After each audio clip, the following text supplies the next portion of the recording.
Muy buenas noches, bienvenidos a Tocando Vidas.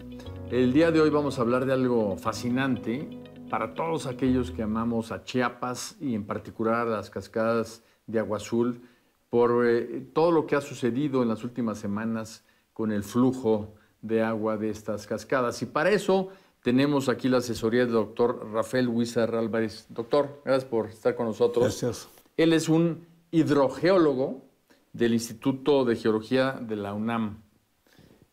Para empezar, que nos explique el ingeniero brevemente qué es un hidrogeólogo para que todos nos podamos poner en el mismo canal. Buenas noches y gracias. Un hidrogeólogo inicialmente es un geólogo. Posteriormente hace un posgrado que lo va orientando más al estudio del agua subterránea. En la geología, naturalmente, queda implícita el estudio de la minería, el petróleo, el agua, por supuesto.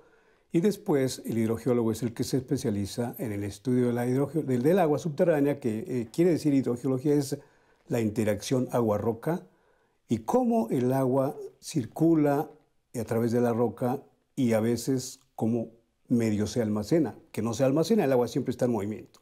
Entonces el hidrogeólogo se ocupa de toda la interacción del agua-roca y explicar el funcionamiento del agua subterránea junto con el ciclo del agua de superficie.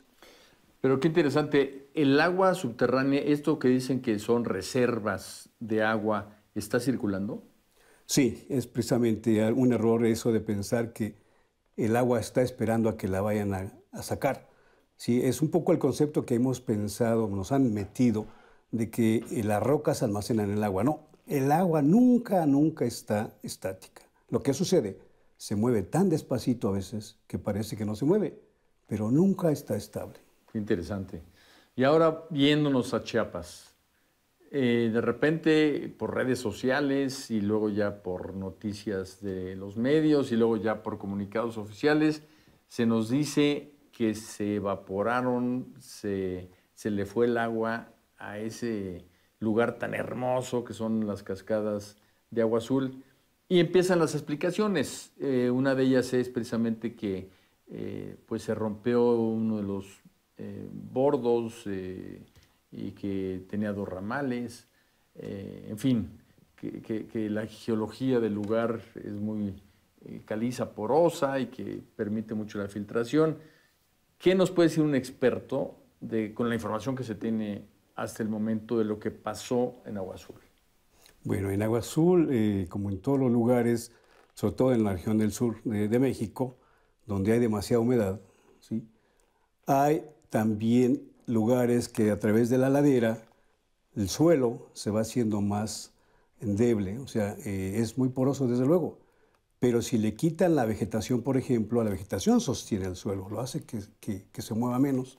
Si le quitan la vegetación, el suelo va a tener más tendencia a moverse. Cuando hay tala. Sí, claro. Y por supuesto, si después viene un movimiento como esto que es el sismo, pues puede acelerar ese desplazamiento y hay aludes, estos deslizamientos de tierra que llamamos, que son las grandes avalanchas, que pueden bloquear pues, cualquier objeto que haya abajo. Si se trata de un canal o un río, obviamente pueden bloquearlo, ¿no? Y pues eso hay que quitar, como hicieron precisamente estas personas, quitar ese bordo de lodo que se acumuló ahí para que el río siguiera fluyendo. Obviamente el río seguía teniendo y seguirá teniendo su volumen de agua porque las rocas calizas precisamente una característica que tienen es que absorben mucha agua y después la dejan salir.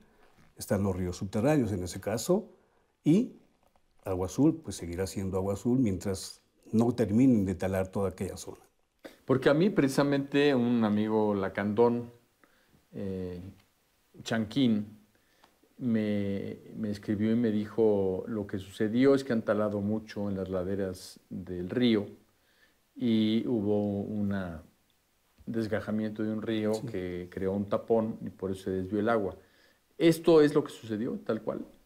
Sí, bueno, en parte, como he dicho, la deforestación tiene mucho que ver con la inestabilidad de las zonas. Si alguien quita eso, más aparte, hace una carretera, un corte muy pequeño que sea, puede dar lugar a que haya deslizamientos en grandes volúmenes de tierra y van a entorpecer el curso de un agua, por ejemplo. Naturalmente, aquí no podemos pensar que a través del sismo haya surgido un nuevo río, ¿no? Normalmente no sucede, o sea, O una grieta en el una lecho. grieta puede surgir, Eso sí. eso sí, claro, pero Pero entonces... no surgió. O sea, hasta ahorita no hay evidencia que haya No, sido una no, grieta. no, porque entonces el agua se va por ahí. En lugar de surgir, se va para allá. Porque una cosa que ocurrió también fue que, pues al otro día se puso a trabajar el pueblo y abrió el cauce y empezó a fluir de Por nuevo supuesto. el agua, ¿no? Sí, exacto. Lo que ellos hicieron fue quitar eso que llamaríamos una cortina de tierra. O sea, construimos cortinas para hacer presas. Bueno, aquí fue una presa que se hizo de un momento a otro, De manera, digámoslo así, natural, desde luego natural, provocada por el sismo. provocada por el hombre. Sí, claro que sí. El hombre coadyuva a que esto suceda. Si viene el sismo, se sacude todo, el deslizamiento va y va. ¿A dónde va a parar? Pues a la parte baja. Si allá hay una corriente de agua, evidentemente se va a detener. Pero digamos, en lugares que tienen carencias de agua, ¿qué tanta agua hay abajo que se pueda utilizar? ¿Qué tanto, digamos, qué tanta el agua del subsuelo es utilizable para el consumo humano, para el desarrollo de una ciudad, etcétera? ¿O también sería esa extracción matar a la gallina de los huevos de oro?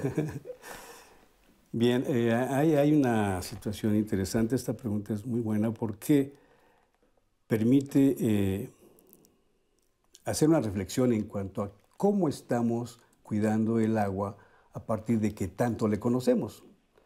Si no la conocemos, evidentemente estamos pensando que se nos va a terminar, ¿sí? Pero tan solo pensemos en que en las zonas completamente áridas, incluyendo México, veamos Chihuahua, Coahuila, Sonora, lugares donde llueve cada 3, 4 años o llueve muy poquito, y todos ellos viven prácticamente de agua subterránea, es decir, el consumo del agua en todo el mundo, el 80% del agua que consume la población para sus actividades, para vivir, para beberla, etcétera, es agua subterránea.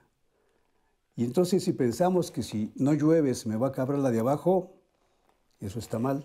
¿Por qué? Porque no necesariamente lo que está lloviendo aquí se va a ir hasta allá abajo, sino que aquí, pensemos en el caso de Chihuahua, donde parte del agua que consumen no es la que llueve ahí, porque nunca llueve, entonces viene de otro lugar. Lo que necesitamos es conocer desde dónde viene para saber cómo debo utilizarla, ¿sí? O sea, agua allá abajo sí existe. Si a nosotros nos dicen, ya no hay agua porque los pozos están, según esto, secándose, es que simplemente es una estrategia de no dar agua, pero agua sí existe. ¿Y qué tan desarrollado está el estudio del agua en el subsuelo en nuestro país? Muy pobre,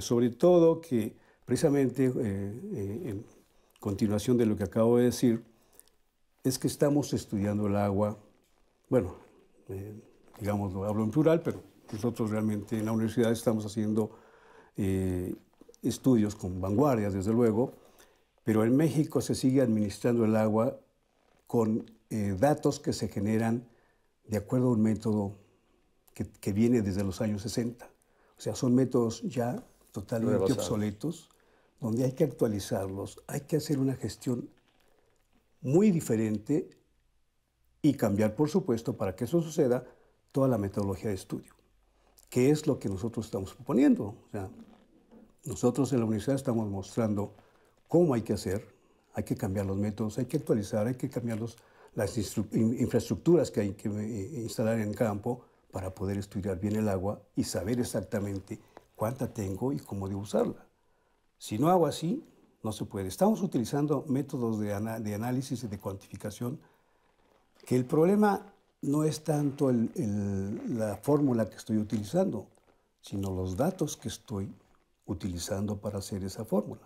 ¿Podríamos decir que con una buena gestión del agua hay agua para todos? Sí, pero esa buena gestión del agua tiene que basarse, sustentarse en métodos de estudio recientes y con generación de valores, datos.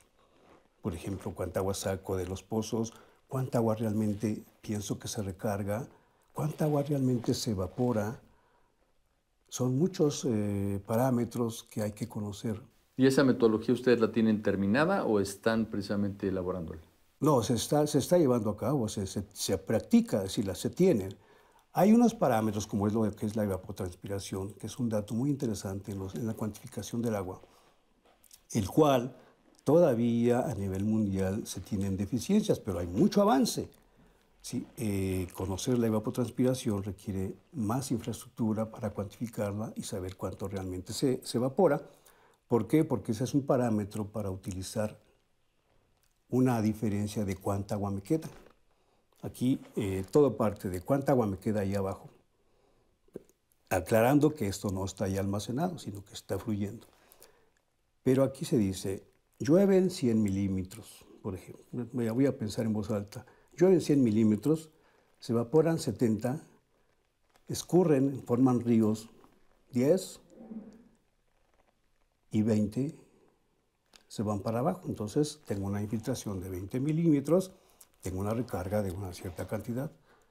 Pues resulta que si la evapotranspiración está mal calculada, si el escurrimiento está mal medido, y si yo no tengo con qué comprobar que de veras los 20 milímetros que yo pienso que se fueron para abajo llegan allá, mis cálculos son malos. Y yo estoy haciendo una gestión con valores que no están totalmente correctos, no están totalmente sustentados, y la gestión es mala. Muy bien, pues desafortunadamente ya se nos termina el tiempo, pero todo llega finalmente a una misma respuesta, que es que tenemos que ir con la naturaleza y su ciclo y no contra de ella, porque nunca vamos a ganar. Pues ya oyeron ustedes, a lo mejor no dormirán muy tranquilos el día de hoy pensando precisamente cuál es nuestra responsabilidad en el futuro y cuál es nuestra responsabilidad individual con la comunidad. Muchas gracias.